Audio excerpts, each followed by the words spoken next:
Bismillahirrahmanirrahim. Alhamdulillah rabbil alamin. Wassalatu wassalamu ala asyrofil mursalin sayyidina wa ala Muhammadin wa ala alihi wa sahbihi ajmain. Amma ba'du. Yang kita hormati bersama Bapak Kapolri DRS Listio Sigit Prabowo MSI, Bapak Insinyur Jenderal Polisi Martinus Hukom selaku Kadensus, Bapak Brigadir Polisi DRS Torik Triyono, Bapak Brigadir Polisi Simpson, SIK MSI, Bapak Brigadir Arif Mahfud, SIK MH, Bapak AKBP MD Sotik, Bapak AKBP Simli Brilian, SIK, dan Bapak AKBP Briliantara SIK, dan semua teman-teman yang saya hormati. Seperti yang saya sering cerita kalau ngaji, ngatur kiai itu dosa. Tapi karena saya niat baik, sama-sama ngaji, jadi temanya bebas, waktunya juga paling lama saya ngaji paling 20 menit sampai 30 menit. Sesi jawab, tanya jawab hanya 2 pertanyaan. Tidak boleh bantah, yang punya diri saya kok diatur. Ini semakin lama Anda ngatur saya semakin dosa, karena ngatur orang itu tidak baik. Apalagi ngatur kiai itu tambah tidak baik lagi ini. Iya toh, misalnya saya ke Jakarta nelpon Pak Martinus, Pak sini, ya belum mesti bisa. Jadi ya sama-sama agak mesti bisa kan. Tapi monggo lah kita cerita-cerita Islam, cerita-cerita beragama yang rileks. Kita semua tadi seperti yang dikatakan Kadensus pernah disewani Mas Sufyan Sauri, juga beliau pernah ngaji. Sebetulnya dalam banyak hal-hal yang keseharian itu lebih prinsip ketimbang ide kita tentang hal-hal besar. Saya beri contoh, Allah itu Tuhan yang maha kuasa, yang menguasai alam raya ini. Kadang-kadang menjelaskan dirinya itu hanya allazi at'amahu min ju'. Saya ini Tuhan yang memberi makan kamu saat Anda lapar, saat kalian lapar. Jadi untuk beriman kepada Tuhan yang Maha Esa, kepada Allah, kamu yakin yang memberi makan kamu itu Tuhan.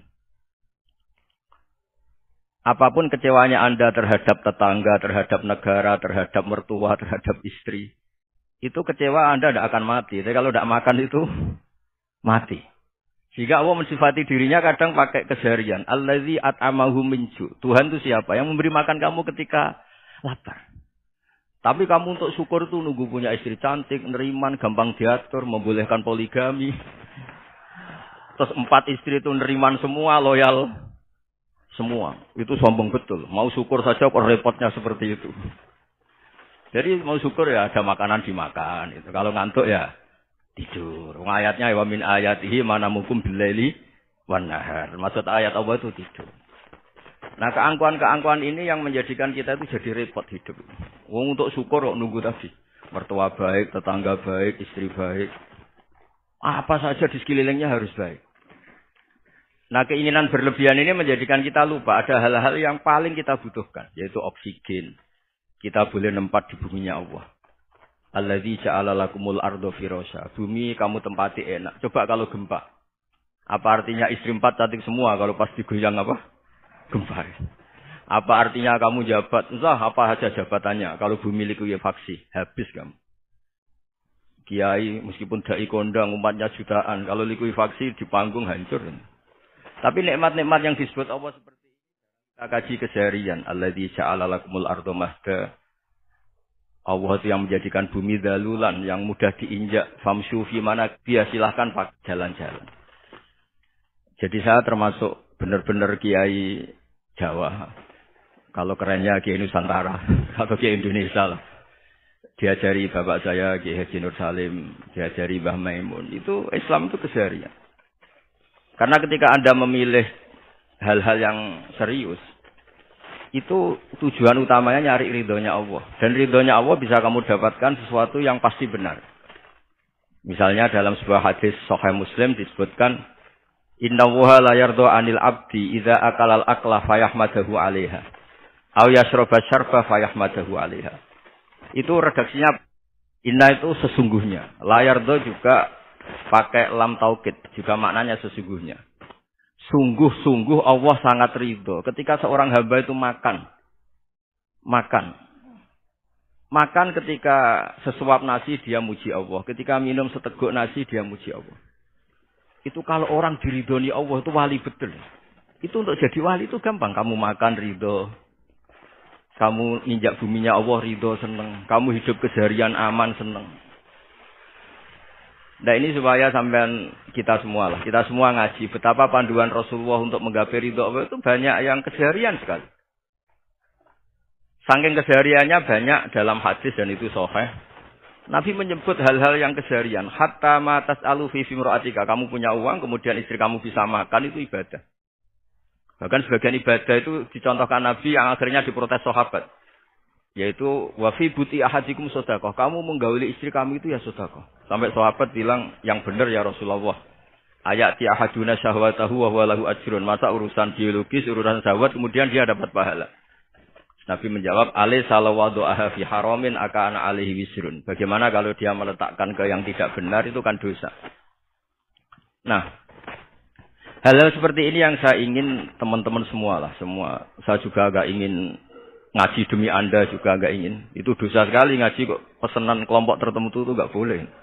Islam itu untuk semua. Jadi, ya cuma karena di depan saya jenengan, ya seakan-akan jenengan korbannya.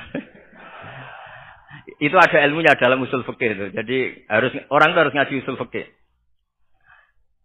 Nama yang disebut, mungkin Mas Sufyan masih ingat zaman ngaji usul fikih. Nama yang disebut itu tidak jaminan sebagai prioritas perintah. Jadi misalnya gini, kebetulan yang di depan Nabi itu Abu Dzar. Nabi ya bilang, ya Abu Dzarin ini uhibbuka misalnya, atau ya Mu'ad ini uhibbuka, atau ya Abu Hurairah ini uhibbuka misalnya. Banyaklah riwayat yang Nabi nyebut ya Abu Dzarin, ya Mu'ad, ya Abu Hurairah. Kemudian misalnya Nabi meneruskan khitab. Ini uhibbuka, saya mencintai kamu, fakul dubur sholatin, atau sebagian riwayat disebut fala tada'anna dubura kulli sholatin, Allahumma inni ala zikrika wa syukrika wa husni ibadatik. Saya mencintai kamu, siapa saja. Mu'ad bisa, Budzar bisa siapa. Saya mencintai kamu, mohon kalau habis sholat kamu jangan lupa wiridan Allahumma inni ala zikrika wa syukrika wa husni ibadatik. Ya Allah, tolong kami permudah supaya mudah ingat engkau. Anda tidak bisa mentang-mentang. Wong nama saya Parmin. Nama saya Purnomo itu yang diperintahkan Mu'ad. Jadi yang disebut satu. Tapi khitab itu untuk siapa saja. Saya teruskan ya. Jadi saya mohon semua kita melakukan kebaikan itu. Kalau dalam kaidah fikih disebut al-yakin la yuzalu bisyak. Banyak kebaikan yang kebenarannya itu 100%. Tidak punya efek samping ke pihak lain, ke kelompok lain, ke komunitas lain.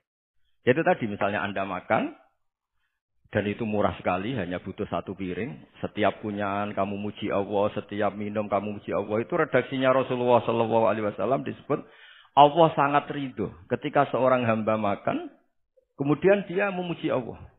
Atau minum, kemudian dia memuji Allah. Logikanya gampang, negara seperti ini yang kamu harapkan bentuknya kayak apa, mertua, ipar, komunitas, tetangga. Itu nyata terjadi, itu kan belum pasti. Sementara yang mesti terjadi adalah kamu butuh makan, kalau tidak mati. Butuh minum, kalau tidak mati. Butuh bumi yang nyaman ditempati, kalau tidak kita juga mati. Sebab itu Allah kalau menyebut nikmatnya itu hal-hal yang keseharian.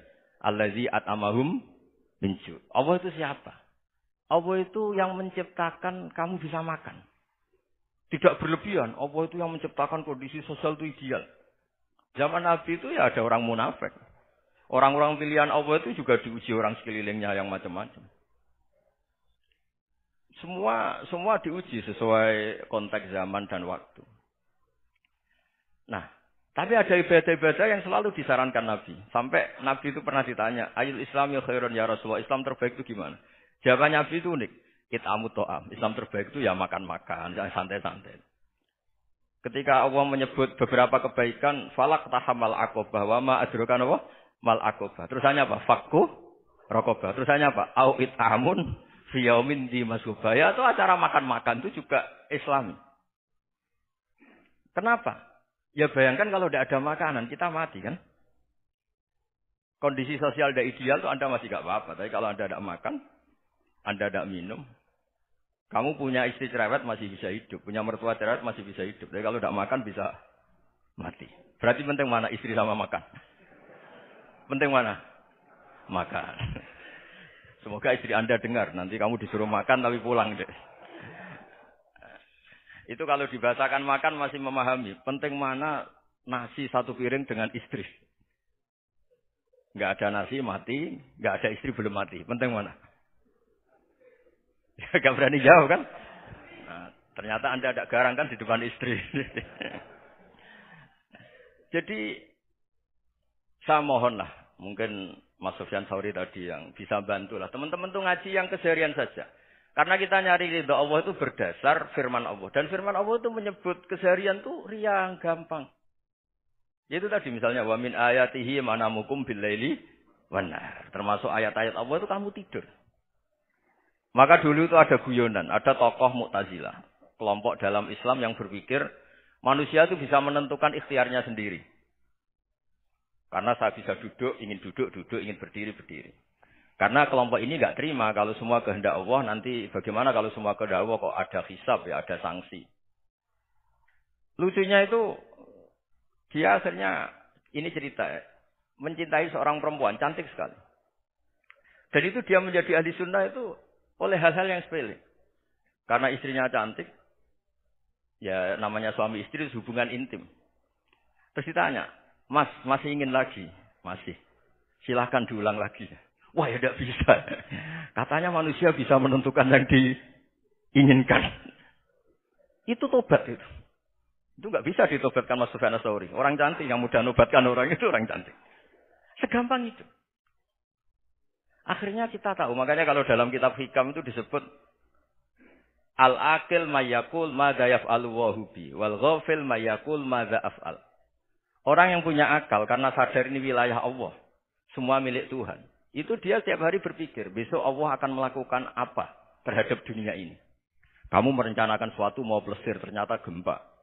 Mau wisata ke Rusia, ternyata perang. Kamu tidak pernah tahu apa yang akan terjadi besok. Wa ma tadri nafsum madza taksibu ghadan. Tapi Anda semua kita ini sering punya jadwal permanen. Makanya saya kalau diundang siapa saja, sana takdir. Yang jelas Gus ini acara penting. Ya masih acara penting nak pangeran nang ngersakno apa piye? Kowe ape dadi pangeran, kamu kok mau jadi Tuhan. Itu kadang ya kiai gitu. Penting Gus acara ini jenengan harus memastikan bisa. Loh kamu itu yang ngajarin tauhid, sesuatu itu biadillah kok bilang-bilang apa pasti. Kalau maksa terus tak tobatkan loh kamu kata. Ya kalau gitu Gus bilang insyaallah. Wah itu hati saya, fisik saya, roh saya sudah bilang insya Allah. Tidak usah kamu latih kata saya. Nah hal-hal tauhid keseharian itu gampang sebetulnya. Wal ghafil yaqulu madza af'al. Tapi orang yang lupa Allah dia setiap hari bilang besok apa? Kita bisa melakukan apa? Seakan-akan dia itu aktor, dia penting, dia subjek permanen, dia. Padahal kita ini hanya objek kehendak Allah Subhanahu wa taala. Karena kita yakin sesuatu yang terjadi di alam raya ini kita tidak bisa apa-apa. Makanya saya sering ngaji, sering bilang ya. Ketika Anda mensifati Allah, Dia yang menghidupkan. Sudah itu tanamkan jika ketika kita mati santai saja. Kenapa santai? Allah punya cara menghidupkan kita. Zaman kita hidup juga gak tahu caranya ngelola jantung, ngelola paru-paru.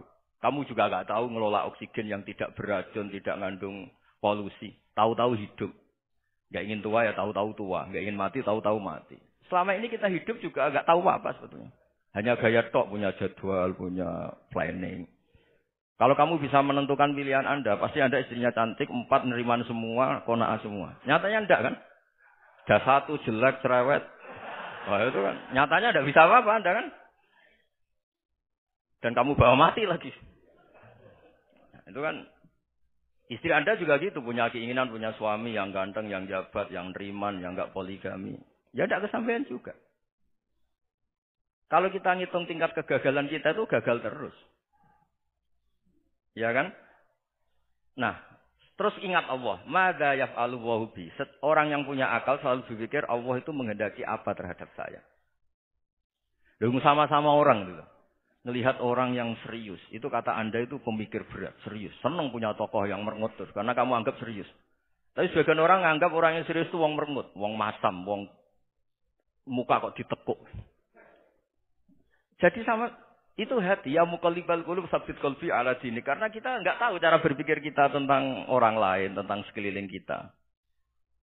Misalnya kita orang baik yang jenis ngurmat fakir miskin. Ada orang bangun masjid mewah itu janggal. Apa artinya masjid mewah kalau banyak orang kelaparan? Tapi kalau yang jenis pendidikan, apa artinya masjid mewah kalau tidak bisa ngaji? Nanti yang jenis infrastruktur, apa artinya ini kalau semuanya punya sudut pandang yang berbeda-beda. Dan Islam mengapresiasi semua kebaikan. Tapi katakan semua kebaikan itu adalah kehendak Allah Subhanahu wa taala. Karena apapun baik Anda itu pakai fasilitas yang diberikan oleh Allah Subhanahu wa taala. Sehingga ini yang disebut qulillah sumadarhum fi khawdihim yal'abun. Ya kembali tadi ke tema-tema bahwa keseharian Anda ini sudah Islami. Saat Anda tidak bisa melakukan apa saja. Saya sering ada jenazah, biasanya kalau tetangga meninggal saya sering disuruh ngelepas. Saya bilang orang ini baik. Karena sering ngelamun di rumah, sering nganggur di rumah. Ditanya sama anaknya, kenapa Gus nganggur baik? Ya kalau dia nganggur artinya juga enggak berbuat sesuatu yang maksiat kan? Ya kan? Orang nganggur di rumahnya ya enggak bunuh orang, enggak maling, enggak korupsi. Ya namanya nganggur di rumah. Lah cuma istri cara pandang nganggur enggak menghasilkan uang gitu. Tapi juga enggak menghasilkan kriminal kan? Jadi sebenarnya Islam itu makanya kalau sampean ngaji usul fikih itu ada kitab usul fikih namanya Lubul Usul, itu terkenal sekali di pesantren itu. Itu kalau ngapresiasi keseharian itu luar biasa. Izma min mubahin illa wa yatahaqqaqu bihi tarku haramimma. Karena keseharian yang mubah saat Anda lakukan itu ada kehebatan yang luar biasa, yaitu meninggalkan haram. Makanya dulu banyak orang-orang alim ketemu temannya itu guyon sampai semalaman. Itu biasanya yang semangat Islam, itu kiai kok udah tahajud, kiai kok udah witir. Orang yang sedang mapan uangnya banyak, malam itu udah kelayaban itu sudah luar biasa. Melawan nafsu supaya tidak maksiat itu sudah luar biasa. Supaya lupa guyon sama temannya semalaman sampai subuh. Gejlok-gejlokan ngenang zaman miskin, zaman kuliah nggak jelas, zaman apa. Melihatnya jangan tarkut tahajud. Seperti ini meninggalkan tahajud, tapi meninggalkannya ini talkul muharramat. Jadi kayak apa hebatnya? Sehingga Imam Ghazali punya riwayat yang agak unik. Hatta takuna ibadatu akhiri hadil ummah iku an-naum. Sehingga suatu saat ibadah terbaik umat ini itu tidur. Itu kan riwayat kontroversi. Ketika Imam Ghazali ditanya, kenapa iya? Kenapa kamu mulai keluar dari rumah itu sudah banyak maksiat? Melihat perempuan yang enggak mahram, melihat fenomena. Tapi kalau kamu tidur itu enggak melihat apa-apa. Tapi juga kamu jangan nganggap tidur itu ibadah betul. Saatnya melakukan fardu ain malah masih tidur. Tapi itu sudut pandang yang menjadikan kita Islam itu gampang. Jadi saat Anda tidak bisa aktivitas apa-apa, misalnya ada beberapa orang yang lumpuh. Lumpuh itu memang nggak bisa Jumatan, nggak bisa ibadah, tapi dia juga nggak bisa maksiat. Tidur itu memang Anda saat itu tidak bisa tahajud, tidak bisa witir, tapi saat itu ada zina, ada maling, tidak gosipkan orang, tidak bully orang, tidak menanamkan kebencian, tidak hasud. Sehingga tidur menurut Allah Ta'ala wa min ayatihi manamukum billaili apa? Wan-nahar. Karena di tidur itu selain ada unsur istirahat, jaga kestamina, juga ada unsur meninggalkan beberapa keburukan. Nah saya mohon ibadah yang keseharian ini kita jaga. Supaya kita semua baca ayat itu fasih. Fasih itu tertanam di hati. Allah itu siapa? Allazi at'amahum min ju'i wa amanahum min khawf. Dan Allah kalau cerita di Quran itu anna sababnal ma'a sabba summa syaqaqnal ardha wa syaqqa fa ambatna fiha habba wa inaba wa qadba wa zaituna wa nakhla wa hada'iqa hulba. Kamu tahu saya ini siapa kata Allah? Saya ini adalah Tuhan yang menurunkan air, kemudian ada tanaman banyak. Habba wa inaba wa qadba, ada zaitun, ada tin, kalau orang Jawa mungkin ada tela, ada padi, ada mangga, ada pisang. Sudah. Wa inaba wa zaituna wa nakhla wa hada'iqa hulba. Ada perkebunan yang lebat. Tujuannya apa? Mata Allahum, silahkan kamu pakai, kamu nikmati. Tapi karena kadang kita ini punya ide-ide besar. Tadi untuk syukur saja nunggu punya istri riman, rumah baik, tetangga baik, komunitas baik, semuanya baik baru syukur.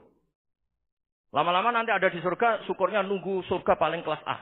Itu sudah ada yang menghuni Rasulullah, kamu nggak boleh di situ. Masa untuk syukur saja? Repotnya Masya Allah. Jadi mohonlah Quran yang kalau Anda hafalkan bersama itu kan ada ayat-ayat yang kayak tadi. Ya, fal yang dzuril insanu ila ta'ami. Coba lihat apa yang kamu makannya, dari mana. Dan untuk mempertahankan hidup kamu keseharian. Jadi jangan kira ibadah itu harus membentuk komunitas yang versi Anda. Ibadah itu harus hal yang mulu-mulu. Kesehariannya Anda alami. Loh, ini saya tidak bikin-bikin. Saya ngaji bukan karena berdasar pesanan. Itu ayat yang saya baca kan betul ada ayatnya kan. Fal yang zuril insanu ila tu'ami. Anna soba penal ma'a soba. Summa syakoknal ardo syakko. Fa'ambasna fiya habba wa inabau wa qodba. Wa zaitunau wa nakhla. Wa hadaiko gulba. Terusannya apa? Mata'al lakum. Silakan kamu nikmati. Mata itu silakan kamu nikmati. Ya kayak sampai dikasih hidangan ya makan. Ya sudah makan. Habis makan ya minum. Habis itu ngantuk ya tidur. Ya sudah normal-normal saja. Kayak apa indahnya Islam. Tapi Anda mencari Islam yang gimana lagi? Nah itu yang diajarkan guru-guru kita, diajarkan sanad kita sampai Wali Songo, sampai Rasulullah SAW. Bahwa pada akhirnya ada jihad, ada perang. Itu dulu memang perang, bukan membunuh. Beda. Dulu kita dijajah Belanda ya perang. Dan itu normal karena kita dijajah. Jadi ketika orang lain ingin baik sama kita, wa in ahadum minal musyrikin astajaroka ya fa'jirhu hatta yasma'a kalam Allah. Kalau mereka ingin baik ya kita baik. Makanya ada istilah musta'man, mu'ahad. Kalau mereka ingin damai, berdampingan dengan kemajmukan ya itu yang lebih baik. Karena memang Islam menghormati proses perdamaian. Wa in janahu nawa lisalmi ya fajnah lah. Kalau ingin damai ya kita harus damai. Jadi andai kan dulu Belanda datang ke Indonesia kok minta besanan gitu. Ya mungkin kita juga senang karena memperbaiki hidung kan kalau kita besanan gitu. Nah tapi wong jajah dulu itu kan masalah kan? Apa? Masalah kan? Jadi saya mohon jadi apa ya? Saya tadi minta sama Bapak Kadensus kemarin juga pernah main ke saya.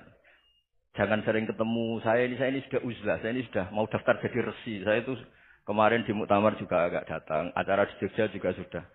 Karena memang keluarga saya dulu itu mbah saya, bapaknya bapak saya itu enggak keluar rumah itu puluhan tahun. Memang punya adat uzlah. Ya makanya ngaji saya ngaji aja yang gampang-gampang aja, yang enggak orderan, enggak pesenan ngaji aja yang gampang. Saya ikhlas, yakin betul saya ikhlas. Ikhlas itu menurut saya itu roh. Orang enggak ikhlas menurut saya itu orang aneh. Ikhlas itu gampang, sudah saya bilang. Kalau kamu yakin ilmu itu milik Allah, ngasihkan juga ikhlas itu milik Allah. Apa sih yang kamu punyai sehingga kamu udah ikhlas? Uang milik Allah, energi kita milik Allah, bumi milik Allah. Kemudian kamu merasa memiliki. Merasa memiliki itu kalau dalam ilmu tasawuf sudah kesalahan kan. Bagaimana Anda punya? Coba tahu-tahu tanah itu kok milik Anda. Karena saya beli, saya beli dari orang, dari Zaid. Padahal yang asli punya itu Allah. Apa benar kamu pernah beli sama Allah? Zaid ini pemilik nisbi, pemilik yang enggak sebenarnya kan. Ya enggak? Yang benar-benar pemilik itu Allah. Kok kamu ngerasa itu bumi kamu itu atas nama apa? Milik kan harus beli atau dikasih. Enggak semua kan? Nah, makanya terus famsu fi manakibiha. Dan Allah menyebutnya, sudah saya ini yang menciptakan bumi. Wallazi ja'ala lakumul arda dalulan. Dan Allah menyebutnya sederhana. Famsu fi manakibiha. Silakan jalan-jalan. Terusannya apa? Wa kulu rizki, silakan makan-makan. Jadi Islam itu ya makanya kiai-kiai itu ada acara makan. Sampai ada guyonan fikuli makanin makan di setiap tempat ya makan. Nggih ngoten nggih, pokoke sing gampang-gampang mawon nggih. Nggih Mas Sufyan nggih sing gampang-gampang mawon nggih. Assalamualaikum warahmatullahi wabarakatuh.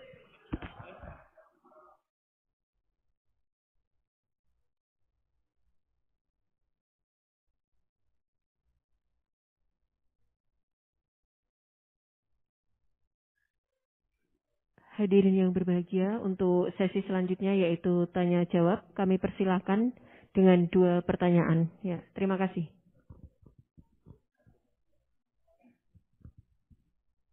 Mohon sebelum mengajukan pertanyaan untuk menyebutkan nama dan asal. Terima kasih.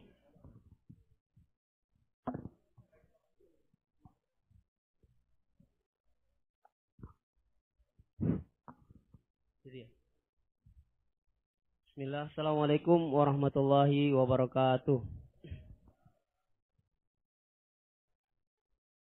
Yang saya hormati Bapak yang ada di depan, terutama Bapak Kiai Gus Baha. Perkenalkan, nama saya Imran, asal dari Poso, Sulawesi Tengah.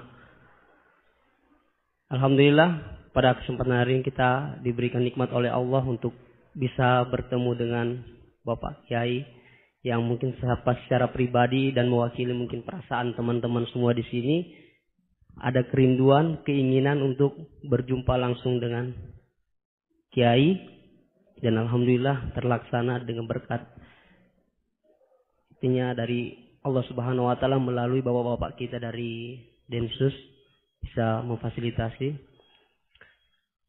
Pak Kiai, yang pertanyaan saya, kita ini kan teman-teman ini bahasanya ex napiter, pernah masuk dalam kesalahan kebencian terhadap negara. Bahkan di antara kita ini ingin membentuk negara sendiri. Ya kan? Apalagi kami dari Poso terutama MIT, Mujahidin Indonesia Timur, itu pengen bentuk komunitas bahkan negara di Poso. Gitu loh. Artinya ada kebencian-kebencian. Nah, bagaimana? Karena kami dulunya punya doktrin negara ini negara yang togut, gitu loh. Negara kafir yang wajib untuk kita perangi, kita musuhi, dan orang-orang yang berkembang kita, pokoknya kita basmilah sampai tegak negara ini, negara Islam versi kami saat itu. Nah, mungkin ada pesan atau ujangan nasihat untuk kami ini untuk semakin kuat, ataupun ada kisah-kisah ataupun ayat-ayat yang menjelaskan bagaimana kita itu harus sungguh-sungguh mencintai negara kita yang kita cintai ini. Kemudian yang kedua, Pak Kiai, terkait masalah ihsan. Ini seperti apa? Karena mahwal Islam, mahwal iman. Nah, ihsan ini kita mungkin yang belum terlalu kami pahami. Apa itu ihsan yang kata Nabi, anta'budullaha ka'annaka tarahu fa illam takun tarahu fa innahu yarak. Mungkin ada penjelasannya, Pak Kiai, Gus. Mungkin hanya ini yang dapat saya sampaikan. Assalamualaikum warahmatullahi wabarakatuh.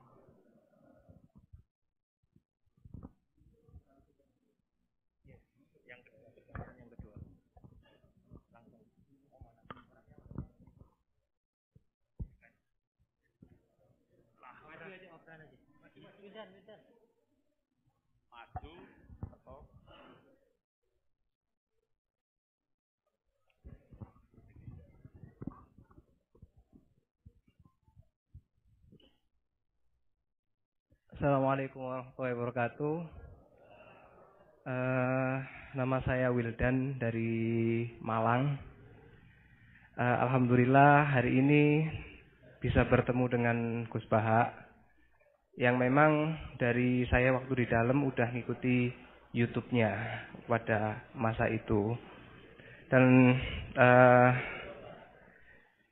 di sini Gus mungkin terdiri dari banyak saudara-saudara kita yang dari berbagai tempat, berbagai karakter dan berbagai sifat. Nah, yang saya ingin tanyakan, bagaimana kita memupuk konsep persaudaraan tanpa memandang kepentingan duniawi. Karena kebanyakan dari kita bersaudara karena kepentingan, bukan bersaudara karena ya kita adalah saudara. Terus kemudian yang kedua yang ingin saya tanyakan itu, kita hari ini adalah mengalami degradasi moral yang luar biasa. Akhlak, sopan santun nyaris sedikit demi sedikit hilang. Nah, bagaimana cara kita untuk memupuk agar generasi kita selanjutnya tetap berakhlak, beretika terhadap yang lebih tua, ataupun kepada sesamanya, ataupun kepada yang lebih kecil. Mungkin sekian dari saya. Assalamualaikum warahmatullahi wabarakatuh.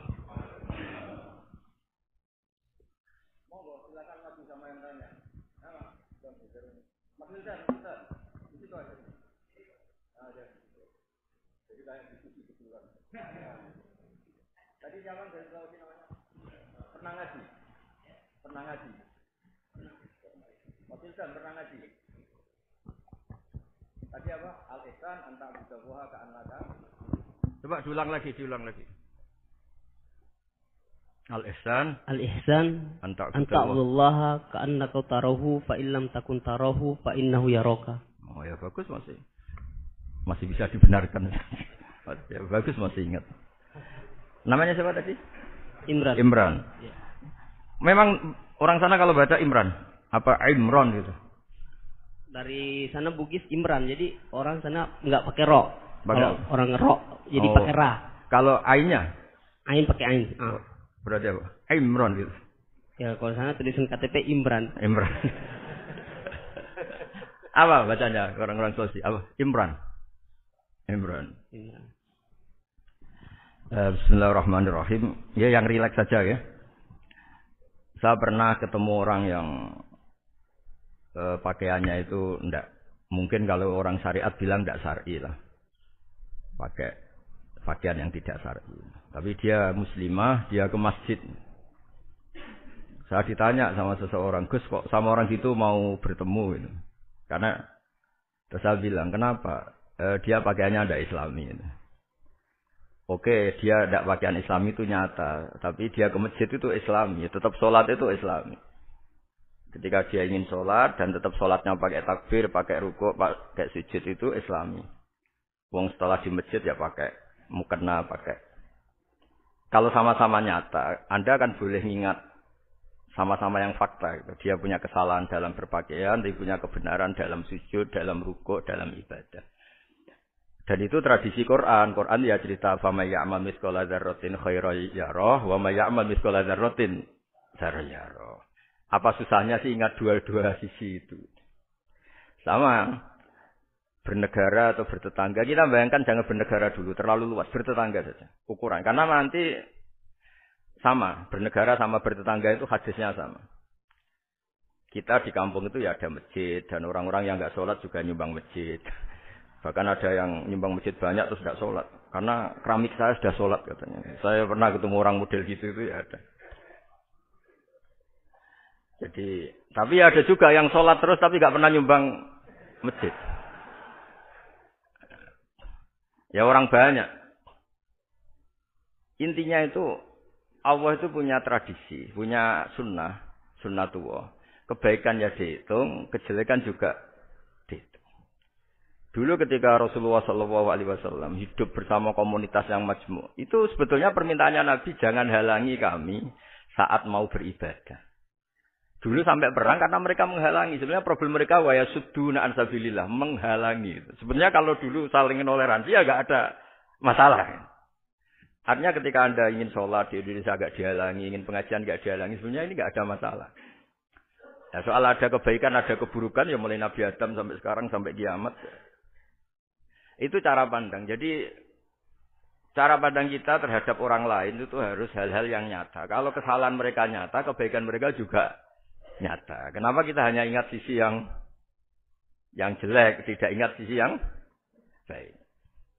Saya sering cerita ke santri-santri saya, bahwa setiap saya pengajian diundang orang di mana-mana itu saya mesti istighfar. Karena nggak ada pilihan. Saat saya datang ke pengajian di Sulawesi, misalnya saya tinggal ngaji di sini. Saat saya ngaji di sini, ninggal undangan yang di sana. Hidup itu tidak banyak pilihan. Meninggalkan kebaikan, melakukan kebaikan. Artinya gini, dalam kebaikan saja ada kebaikan yang ditinggalkan. Apalagi dalam kejelekan. Makanya di sini ada pepatah terkenal dalam ilmu tasawuf itu. Wastighfaruna yahtaju ilal istighfar. Saat Anda baik saja butuh istighfar. Bapak saya kalau guyon gini, Mas Sofyan. Ada imam istiqomah jadi imam masjid. Sampai tua, sampai batuk-batuk. Itu bagus istiqomah. Tapi itu masalah kata bapak. Akhirnya enggak kaderisasi. Katanya. Itu istiqomah apa enggak mau diganti orang lain. Katanya. Ada kiai, dai di mana-mana. Itu mesti orang muji. Oh itu dai di mana-mana. Laris enggak pernah di rumah. Pondoknya pasti bubar itu. Karena ditinggal. Jadi kebaikan. Seperti ada orang sering sowan kiai. Wah itu malah lebih masalah lagi kan.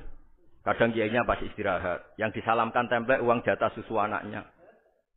Hari itu waya tagihan malah lari sowan kiai.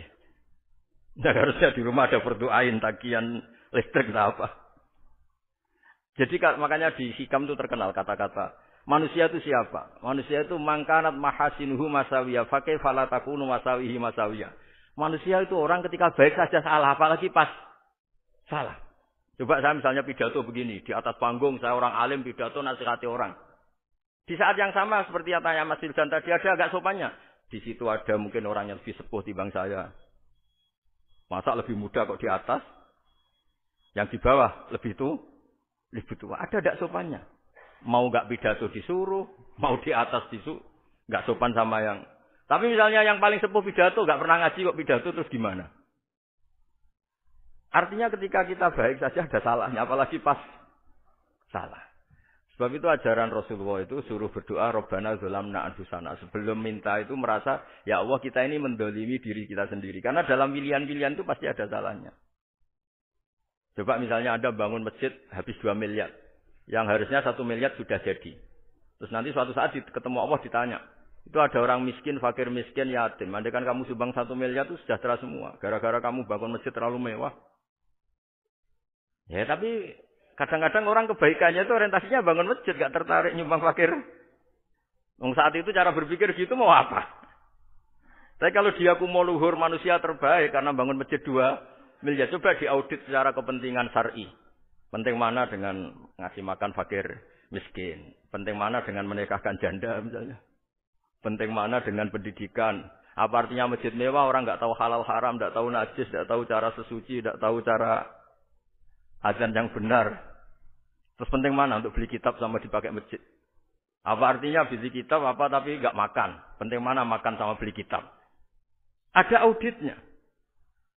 Makanya manusia itu ketika baik pun disuruh istighfar. Apalagi ketika salah. Nah dengan perasaan seperti itu kebencian pada orang lain luluh. Karena potensi baik pada orang lain ternyata tinggi. Dan potensi salah ke kita juga tinggi. Nah dilatih gitu. Jadi di Ihya itu ada kitab tawadhu. Kitab tawadhu itu dilatih. Ketemu orang tua. Huwa aksaru ibadatan. Dia mesti ibadahnya lebih banyak. Karena lebih tua timbang saya. Pasti sholatnya lebih lama timbang saya. Ketika Anda sudah tua melihat anak-anak. Huwa aqallu minni maksiatan. Mesti maksiatnya tidak banyak. Karena masih kecil. Terus ketika melihat orang fasik. Maksiat. La'allallaha yatubu alaih. Fa'innallaha tawwabur rahim. Mungkin Allah memberi tobat. Bisa saja. Umar itu ingin bunuh Nabi, tapi Allah memberi tobat. Yang sowan kiai saja tidak mesti dapat tobat. Umar ingin bunuh Nabi, tapi Allah memberi tobat. Akhirnya ya tobat jadi Islam yang baik. Dalam sejarah Wali Songo, Kalijogo sowan Sunan Bonang itu ingin garong, tapi malah jadi muridnya jadi wali. Kalau Allah sudah menghendaki tidak ada ya. Perang Uhud orang Islam kalah itu karena panglimanya siapa? Khalid bin Walid. Tapi dia malah yang dapat hidayah. Nah, sama orang yang sekarang Anda benci bisa saja Allah merencanakan ada apa? Hidayah di situ. Dan kita yang merasa benar jangan saja ada rencana Allah bikin kita su'ul khotimah. Na'udzubillah min dzalik kan tidak pernah tahu. Nah, dari tidak pernah tahu itu orang diusahakan tawadhu. Wa ma adri ma yuf'alu bi wala bikum. Kita tidak pernah tahu. Makanya meskipun saya ini kiai terus kata orang banyak itu ketok. Kalau istighfar ya nangis betul ya. Cuma kan enggak perlu di depan umum. Nanti ada penampilan kan ribet kan nantinya. Dan nangis gak ikhlas, gak mutu. Ya gitu ya. Yang Mas Wildan tadi apa pertanyaannya diulang? Selain masalah akhlak tadi. Tentang bagaimana cara kita bersaudara tanpa memandang kepentingan duniawi. Nah, ya makanya tadi saya bilang bernegara itu pakai hadis. Misalnya Nabi pernah ngendikan kamu itu punya 3 tetangga. Yang satu punya 3 hak. Yaitu dia tetangga kamu, dia seagama kamu, dia sesaudara kamu. Jadi ada 3 hubungan. Seagama, sesaudara, dan tadi apa? Dia tetangga kamu, dia seagama dengan kamu, dia masih kerabat kamu. Terus ada tetangga yang punya 2 hak. Yaitu dia tetanggamu, seagama dengan kamu, tapi tidak sekeluarga dengan kamu. Terus ada tetangga yang punya 1 hak. Dia tidak keluarga kamu, dia tidak seagama dengan kamu, tapi tetap punya hak karena itu tetangga kamu. Dan itu kata Nabi semuanya berhak kamu baikin. Karena ada hakul jar. Makanya dulu doa adzabil qabri itu ceritanya sederhana. Ada seorang perempuan Yahudiyah. Sowan Sayyidah Aisyah. Kalau sowan ya dikasih uang sama Sayyidah Aisyah. Padahal Yahudiyah. Ketika dikasih uang. Terus si Yahudiyah tadi. Semoga engkau diselamatkan dari siksa kubur. Zaman itu Sayyidah Aisyah belum dengar hadis tentang siksa kubur. Setelah Rasulullah datang. Saya tadi diminta didoain tidak saya terima karena saya enggak percaya. Terus Nabi ngendikan itu benar adanya siksa kubur. Ketika komunitas Yahudi di Madinah itu puasa Asyura, Nabi coba tanyakan mereka, kenapa puasa Asyura? Padahal orang Yahudi. Oh, terus setelah ditanya, yaumun najjawahu fihi Musa, itu hari di mana Allah menyelamatkan Nabi Musa, kata orang Yahudi. Terus kata Rasulullah, nahnu ahaqqu bi Musa. Saya juga berhak menghormati Musa. Kemudian Nabi puasa. Suatu saat lagi ada orang Yahudi datang, ya Rasulullah, ya Muhammad, manggilnya ya Abul Qasim karena orang Yahudi. Ya Abul Qasim, nanti nasib langit bumi ini di mana? Manusia yang sudah mati-mati di mana ketika bumi dihancurkan? Mayat-mayat yang sudah di kuburan di mana? Terus orang Yahudi tadi bilang, Inna woha wadu as-samawati ala zih wal arodina ala zih. Soalnya Allah itu bisa saja mengelola langit bumi yang sudah hancur gini-gini. Nabi itu tertawa-tawa. Dalam sebuah riwayat disebut hatta badat nawajidu. Tertawanya Nabi itu lepas sampai giginya kelihatan. Kata rawinya tasdiqan liqaulil khabri karena Nabi membenarkan orang Yahudi tadi. Jadi intinya dalam banyak hal itu ya dicari kesamaan. Makanya kalau interaksi dengan kelompok lain kata Nabi la tusaddiquhum wa la tukadzibuhum. Kamu jangan mengiyakan juga jangan menolak. Kamu tolak jangan-jangan pas yang sama dengan ajaran kita. Kamu benarkan jangan-jangan yang tidak sama. Ya sudah kalau enggak sependapat ya jangan ngambil sikap. Nah, itu juga yang dipraktikkan Rasulullah SAW. Nabi yaqumu lailatan yuraddidu hadhil ayat. Nabi pernah sholat 1 rakaat hanya ngulang 1 ayat. Itu aja agak selesai. Yaitu ngulang-ulang ayat. Fa'aqulu kama qala al-abdus sholih in tu'adzibhum fa innahum ibaduk wa in taghfir lahum fa innaka antal azizul hakim. Pun Gusti kula nyerah. Semua ini hamba jenengan monggo jenengan napakno sing duwe jenengan. Intinya itu ini wilayah jenengan ndak wilayah saya. Nah kadang-kadang kita sebagai manusia itu jumawa seakan-akan itu wilayah kita. Kita nyiksa terserah kita, mengampuni ya terserah kita. Padahal tidak milik kita. Dunia ini milik Allah Subhanahu wa taala. Makanya yang terakhir saya ijazah bapak. Bapak saya itu orang hafal Quran, alim tapi lucu, senengannya guyon. Kalau ngajarkan saya tauhid, tasawuf itu gampang. Hak kamu punya tetangga, punya Innova. Terus kamu berpikir, kamu miskin berpikir. Itu pajaknya saja berapa? Kalau bannya sudah halus itu gentinya kayak apa? Kalau rusak kayak apa? Terus kata bapak, orang melok duwe kok mikir, ndak ikut punya kok mikir. Terus coba kamu nggak ikut punya Alphard. Terus saya mikir, wah itu pajaknya berapa Pak Martinus bisa dipakai beli motor kan? Pajaknya apa? Alphard ini. Oh nggak ikut punya kok. Nah, dunia itu rawekmu, mbok pikir lah apa ono sing duwe. Maksudnya dunia itu milik Allah, apa kamu pikir itu milik yang punya gitu. Nah, itu yang dimaksud dalam ilmu tasawuf, da'it tadbir fama qoma bi ghairuk la tukim bihi nafsak. Sudah kamu enggak usah ikut campur, itu wilayahnya Allah kata. Wong enggak ikut punya kok ikut mikir. Anda benci orang, benci sekali karena dia tauhid misalnya. Jangan-jangan Allah punya rencana memberi hidayah dia. Atau Allah punya rencana dari dia keluar orang-orang Islam yang soleh. Makanya ketika malakul jibal, ya Rasulullah saya disuruh Allah, terserah engkau. In syi'ta an udbika alaihim al-akhshabain. Kalau engkau mau orang-orang yang mendustakan kamu saya hancurkan. Apa jawabannya Nabi? La, jangan. Bal arju ayyukhrijawah min aslabihim ma ya'budu wa la yusyriku bihi syai'an, itu di Bukhari. Enggak, bisa saja sekarang yang dia kafir anak turunnya jadi Islam. Dan betul. Abu Jahal punya anak Ikrimah, Abu Lahab punya anak Darrah. Walid itu musuh besarnya Nabi, punya anak Khalid. Ya sudahlah, kita selalu berharap bahwa ini wilayahnya Allah. Sudah kita berharap. Agama ini bagi yang selalu punya harapan. Limangkan yarjuwa. Orang yang selalu punya harapan. Kita berharap tambah hari tambah baik, tambah damai, tambah kondusif, tambah segalanya baik. Dan saya seperti ini juga ingin ikhlas dan akan selalu ikhlas. Ya saya sering bilang kalau pejabat mau sini itu sering tak ngel-ngel. Saya ini sudah ingin Indonesia itu baik itu tanpa diminta. Kalau diminta itu malah seakan-akan saya belum melakukan. Kan? Sudah saya lakukan kok baru minta. Karena ini wilayah kita semua. Artinya ingin baik itu keinginan kita semua. Status kita. Kata Sayyid Zabidi dalam kitab Ithaf, keinginan baik itu syakhsiyatuk wa hakikatuk. Itu kamu sekali. Manusia itu kan kata Allah Ta'ala, saya pertama menciptakan manusia itu khunafa, orang yang berkeinginan baik. Baru digoda setan terus macam-macam. Jadi keinginan baik itu hakikatuk wa syakhsiyatuk. Itu kamu sekali. Ingin baik itu kamu sekali. Itu status kamu katanya. Makanya orang preman kayak apa, mabuk kayak apa, ada orang kecelakaan, pikiran pertama itu nolong. Itu yang normal. Soal ada kasus Pikiran pertama ngambil HP-nya tuh 0,sekian persen. Jadi pikiran pertama mesti nolong itu karena itu syakhsiyatuk wa hakikatuk. Nggih ngoten mugi-mugi barokah sedanten. Assalamualaikum warahmatullahi wabarakatuh.